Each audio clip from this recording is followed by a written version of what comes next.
జగమంతా రామమయం, మనసంతా రామజపం. జనవరి 22, 2024లో కోట్లాది మంది ఎదురు చూడబోతున్నటువంటి ఒక రోజు ఆ కళ సాకారం కాబోతోంది.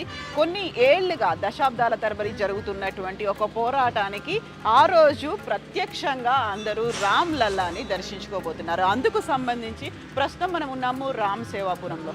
ఇందులో ప్రత్యేకంగా కనిపిస్తున్నవి నా పక్కన ఉన్నవన్నీ కూడా శిలలు, వివిధ ప్రాంతాల నుంచి వచ్చినటువంటి శిలల్ని మనం ఇక్కడ చూస్తున్నాము.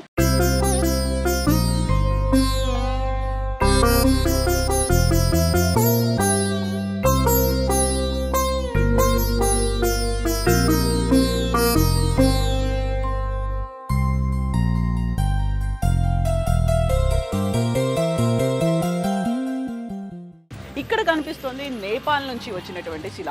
సో ఇక్కడ రామచంద్ర ప్రభుకి సంబంధించి విగ్రహ ఏర్పాటులో ఏ శిలను ఉపయోగిస్తారు? గ్రానైట్ని ఉపయోగిస్తారా, లేకుంటే బ్లాక్ స్టోన్తో ఉన్నదాన్ని ఉపయోగిస్తారా? ఇక్కడ నేపాల్ నుంచి వచ్చింది అంటే అక్కడ సీతామయ్య జన్మించినటువంటి స్థలం కాబట్టి అక్కడి నుంచి కూడా రాముల వారి విగ్రహాన్ని తయారు చేయడానికి ఈ శిల ఏమైనా ఉపయోగపడుతుందేమో అని పంపించారు. ఆ శిలని మనం ఇక్కడ చూస్తున్నాము. ఇక్కడ ఉన్నటువంటి శిలలు అన్నీ కూడా ప్రత్యేకంగా రాముడిని తయారు చేయించడానికి ఉపయోగపడేలా అక్కడి నుంచి వచ్చినటువంటి శిలలు. ఇంకా మనకి నేపాల్ నుంచి వచ్చిన శిలతో పాటుగా రాజస్థాన్ నుంచి వచ్చినటువంటి శిలను కూడా మనం చూస్తున్నాము. గలేశ్వర్ ధామ్ దగ్గర నుంచి వచ్చినటువంటి ఆ శిలతో పాటుగా అండ్ ఇక్కడ రాజస్థాన్ నుంచి వచ్చినటువంటి శిలలు. రాజస్థాన్ సే అయి 3 శిలాయ, ఇక్కడ 3 రకాల శిలలు కనిపిస్తున్నాయి. ఈ 3 రాజస్థాన్ నుంచి వచ్చినటువంటి ఈ 3 శిలలు. సో గ్రానైట్ ఉంది అండ్ పింక్ గ్రానైట్ ఉంది. గ్రానైట్కి సంబంధించి ఏది సెలెక్ట్ చేస్తారు? ఓవరాల్గా అయితే ఇక్కడ రామ్ లల్లా విగ్రహ ప్రాణ ప్రతిష్ఠ జరగబోతుంది జనవరి 22న. అక్కడ 3 రకాల విగ్రహాల్ని ఎంచుకున్నట్టుగా రామ్ జన్మభూమి తీర్థక్షేత్ర ట్రస్ట్ వెల్లడిస్తోంది.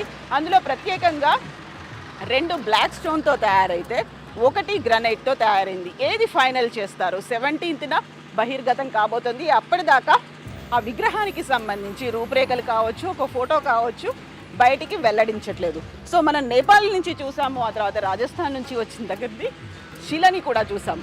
సో ఇక్కడ మనకి కనిపిస్తోంది కర్ణాటకకి చెందినటువంటి శిల. సో ఈ శిలలు కూడా అతి కీలకంగా కాబోతున్నాయి. ఏ శిలని ఎన్నుకుంటారు అనేది. సో 3 రకాల విగ్రహాలను అయితే సెలెక్ట్ చేశారు.